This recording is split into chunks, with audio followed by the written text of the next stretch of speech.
నా పేరు Srikanth. First time మీరు మన ఛానల్ చూసినట్లయితే సబ్స్క్రైబ్ చేస్తారని మనస్ఫూర్తిగా కోరుకుంటున్నా.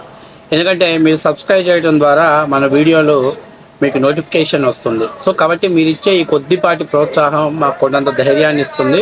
కాబట్టి దయచేసి మీరందరూ కూడా సబ్స్క్రైబ్ చేస్తారని మనస్ఫూర్తిగా కోరుకుంటున్నా. ఇక విషయంలోకి వెళ్తే జర్నలిస్ట్ నాగరాజు సంగతి అందరూ తెలిసిన విషయమే.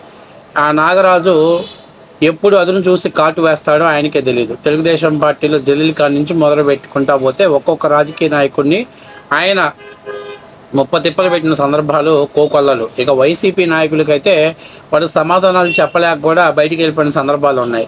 ఎందుకంటే నాగరాజుతో ఇంటర్వ్యూ అంటే చాలా జాగ్రత్తగా స్టడీ చేసి ఆయన ఇంటర్వ్యూకి వెళ్ళాలి. నేను పెద్ద మేధావిని, నేను పెద్ద తెలియకోళ్ళని ఎలా పడితే అలా వెళ్తే మాత్రం అందరి ముందు వీపీలు అవ్వటం, వీపీ చేయటం అనేది నాగరాజుకి బాగా అలవాటు. ఎందుకంటే మీకు తెలుసు, పులివెందుల తెలుగుదేశం పార్టీ మాజీ నాయకుడు సతీష్ ఇప్పుడు పాపం పెద్ద మగోళ్ళు లెక్కన నాగరాజుతో ఇంటర్వ్యూకి వెళ్ళాడు. మొన్న ఒకటి చూపించా, వరద బాధితులకు ₹1,00,000 ఇచ్చాడు, ఇవ్వలేదుగా మీ నాయకుడు, దాన్ని ఎట్లా గట్టా నేను కనుక్కుంటానని చెప్పేసి తప్పుకున్నాడు పక్కకి. ఇప్పుడు తాజాగా ఏమంటున్నాడంటే, అసలు మన నాగరాజు అడిగిన ప్రశ్నకి మన సతీష్ ఏం చెప్పాలో అర్థం కాక నీళ్లు నవ్వడంతో పాటు ఇది ఎప్పుడు ఇంటర్వ్యూ అయిపోద్దిరా బాబు, ఇక్కడి నుంచి వెళ్ళిపోదామని చెప్పేసి మనోడు ఏదో అసలు పొంతన లేనటువంటి సమాధానం చెప్పాడు. అసలు ఆయన ఏం అడిగాడు, ఏనేం చెప్పాడో ఒకసారి మనం ఆ వీడియోలో చూసే ముందు మీరందరూ కూడా మన ఛానల్ని సబ్స్క్రైబ్ చేస్తారని మనస్ఫూర్తిగా కోరుకుంటున్నా. ఒకసారి చూడండి. 5 ఏళ్ళు అధికారం ఉన్నప్పుడు మరి ఈ గన్ను ఎందుకు గుర్తు రాలేదు? అప్పుడంతా విశాఖపట్నము, ఋషికొండ ప్యాలెస్ అది ఇదని హంగామా చేశారు కదా. అప్పుడు 3 రాజధానులు అది ఇదని. అప్పుడు ఈ గన్ను ఎందుకు గుర్తు రాలేదు సార్? మీరు అడిగినటువంటి ప్రశ్నకు చాలా పెద్ద సమాధానం చెప్పాలి. ఇంటరప్ట్ చేయకుండా మీరు ఉండండి. వింటాను. ఈరోజు చంద్రబాబు నాయుడు చాలా గొప్పలు చెప్పుకుంటున్నాడు.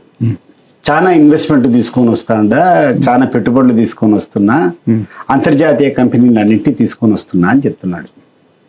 ఎక్కడికి వస్తున్నాయి అన్ని? నాగరాజు గారే చెప్పాలా ఎక్కడికి వస్తున్నాయి? విశాఖపట్నంకి వస్తున్నాయి.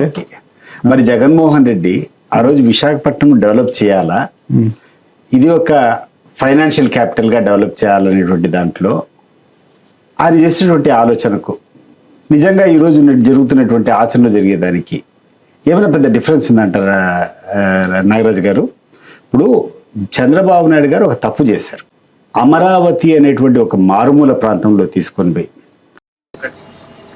అది అసలు మనోడు ఏమన్నా సంబంధం ఉందా? అసలు ఏమడిగాడు ఆయన? గత 5 ఏళ్ళు 3 రాజధానులు అని చెప్పి 3 ప్రాంతాల గురించి పెట్టారు. ఇప్పుడు కొత్తగా ఎందుకు ఈ మావిగన్ అనేటువంటి ప్రతిపాదన తీసుకొచ్చారు? మరి ఈరోజు కూడా నువ్వు అన్నట్టే విశాఖ రాజధాని చేయండి అని మీరు పట్టుబట్టాలి కదా. అలా కాకుండా బచలీపట్నం నుంచి మా తీసుకో, విజయవాడ నుంచి వి తీసుకో, గుంటూరు నుంచి గన్ తీసుకో, మా వి గన్ అని పెట్టు. దీనికి సమాధానం చెప్పాలి కదా మనోడు. దీనికి సమాధానం చెప్పకుండా విశాఖపట్నాన్ని ఫైనాన్షియల్స్ అంటే క్యాపిటల్గా ఉంది అని చెప్పేసి నేను అడుగుతుంది ఏంటంటే, చంద్రబాబు నాయుడు అమరావతిని ప్రతిపాదించినప్పుడు కూడా విశాఖపట్నంలో అనేక కంపెనీలు పెట్టుబడి పెట్టాయి. అనేక కంపెనీలు ఎంఓయూలు గుర్చుకొని కార్యరూపం దాల్చాయి. అలాగే కొత్త కంపెనీలు పెట్టుబడులు పెట్టడానికి సిద్ధమై ఉన్నాయి. అదాన్ డేటా సెంటర్ లాంటిది, లేకపోతే లూలు మార్ట్స్ లాంటివన్నీ సిద్ధంగా ఉన్నాయి. ఇవాళ కొత్తగా మీరు విశాఖపట్నాన్ని రాష్ట్ర విభజన చెందిన తర్వాత, రాష్ట్రం విడిపోయిన తర్వాత మనకి అత్యధికంగా పోర్టు సౌకర్యం ఉన్నటువంటి ప్రాంతం విశాఖపట్నం కాబట్టి విశాఖపట్నం మీద ఇండస్ట్రీలు పెట్టాలని అనేక సందర్భాలలో దృష్టి సారించాయి. అనేక కంపెనీలు ఇండస్ట్రీలు పెట్టడానికి ముందుకు వచ్చింది. జగన్మోహన్ రెడ్డి ఎగ్జిక్యూటివ్ క్యాపిటల్ని ప్రతిపాదిస్తే అక్కడ ఇండస్ట్రీలు రాలా. ఈ బుర్ర తలాతోక ఉందా ఏమన్నా? అసలు ఆయన అడిగిన క్వశ్చన్ ఏంది? మీరు గత 5 ఏళ్లలో 3 రాజధానులు అన్నారు, ఇప్పుడేమో మావిగన్ అంటున్నారు, ఎందుకు మార్చుకోవాల్సి వచ్చింది? దానికి సమాధానం చెప్పమంటే విశాఖని అభివృద్ధి చేయాలనుకున్నాడు, విశాఖని ఫైనాన్షియల్ క్యాపిటల్గా చేయాలనుకున్నాడు. మరి అవును, అట్లా అనుకున్నప్పుడు ఈరోజు అదే ప్రతిపాదన మీద ఉండాలి కదా. నేను విశాఖ రాజధాని చేయండి, లేకపోతే 3 రాజధానులుగా మేము కట్టుబడి ఉన్నామని చెప్పాలి కదా. మళ్ళీ మధ్యలో ఈ మూడు నగరాలను కలుపుకుంటూ మావిగన్ అనేది ఎందుకు పెట్టారు అని దానికి సమాధానం చెప్పమంటే పిచ్చి సమాధానం చెప్తున్నాడేంటి? అసలు ఏమైనా సంబంధమైనటువంటి విషయం ఉందా? అతను మాట్లాడిన దాంట్లో మీరు కావాలంటే అక్కడ చూడండి. అమరావతి ఒక మారుమూలమైనటువంటి ప్రాంతాల్లో పెట్టాడన్నాడు. ఓకే, అది ఈరోజు జగన్మోహన్ రెడ్డి కూడా అసెంబ్లీలో అడిగాడు కదా, 33,000 ఎకరాలు ఎక్కడైనా చూపించండి, మీరు రాజధాని పెట్టండి, మాకేం అభ్యంతరం లేదని అడిగాడు కదా. మరి దానికి సంబంధించినటువంటి దాని వరకు ఆ రోజు అమరావతి రాజధానిగా ప్రకటించారు. ఆ ప్రకటించిన తర్వాత విశాఖపట్నం అనేక కంపెనీలు వచ్చాయి.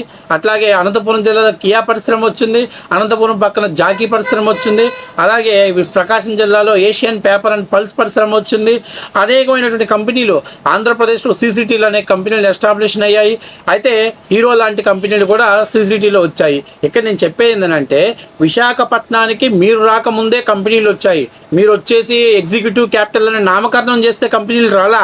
ఇవాళ మీరు మావీగన్ అనేది ఎందుకు ప్రతిపాదించారు, ఈ మచిలీపట్నం, విజయవాడ, గుంటూరు అనే దాన్ని ఎందుకు తీసుకొచ్చారు, దానికి సమాధానం చెప్పబోయా అంటే అసలు పొంతలు లేని సమాధానం చెప్తామేంటి? అంతా థమ్సప్ గాళ్ళు, నిషానీ గాళ్ళు, అంటే బుర్ర ఆలోచన లేనటువంటి అందరూ వైఎస్ఆర్సీపీ పార్టీలోనే ఉన్నారయ్యా. ఏం చెప్తాడు సమాధానం? అతని దగ్గర ఏముంది సబ్జెక్టు? ఆయనకు 3 ఉంది కాబట్టి ఆ రోజు 3 రాజధానులు, లేదా 3కు పోయింది కాబట్టి మావీగన్ అంటున్నాడు. ఏదో ఒకటి ప్రజల మధ్య ఒక టాపిక్ నలగాలి, ఏదో ఒకటి ప్రజలు దాని మీద ఆలోచన చేయాలి. ఎందుకంటే జగన్మోహన్ రెడ్డి ఫెయిల్యూర్స్ గురించి ఎవరు ఆలోచించకూడదు. ఏమన్నా బుర్ర ఉందా? ఏమన్నా చెప్పేదానికి ఏమన్నా ఆలోచన ఉందా? కనీసం ఆయన అడిగే క్వశ్చన్కి ఎట్లా సమాధానం చెప్పాలి? ఆ రోజు మీరు 3 రాజధానులు అన్నారు, ఈరోజు మావీగన్ ఎందుకు వచ్చారంటే దానికి సమాధానం చెప్పకుండా చంద్రబాబు నాయుడు అమరావతిలో తప్పు పెట్టాడు, చంద్రబాబు నాయుడు అమరావతిలో కంపెనీలు పెట్టలేదు, చంద్రబాబు నాయుడు అమరావతిని అభివృద్ధి చేయలేదు, చంద్రబాబు నాయుడు అమరావతిలో అనేక కట్టడాలు కట్టలేదు. అసలు ఏమి సంబంధమైన మాట? మీరు ఏం మాట్లాడాలి? మీకు దమ్ము ధైర్యం ఉంటే ఆ రోజు విశాఖపట్నం, కర్నూలు, విజయవాడ అన్నారు కదా, ఈరోజు మచిలీపట్నం, విజయవాడ, గుంటూరు అంటున్నారు కదా, ఎందుకు విరమించుకున్నారు? ఆ ప్రతిపాదన కాదని ఈ ప్రతిపాదన ఎందుకు తెచ్చారు? దాని గురించి చెప్పమంటే, దాని గురించి మాట్లాడమంటే అసలు సంబంధం లేనటువంటి అంశాల గురించి మాట్లాడతాడు. బుర్ర తక్కువ మాటలు మాట్లాడతావు.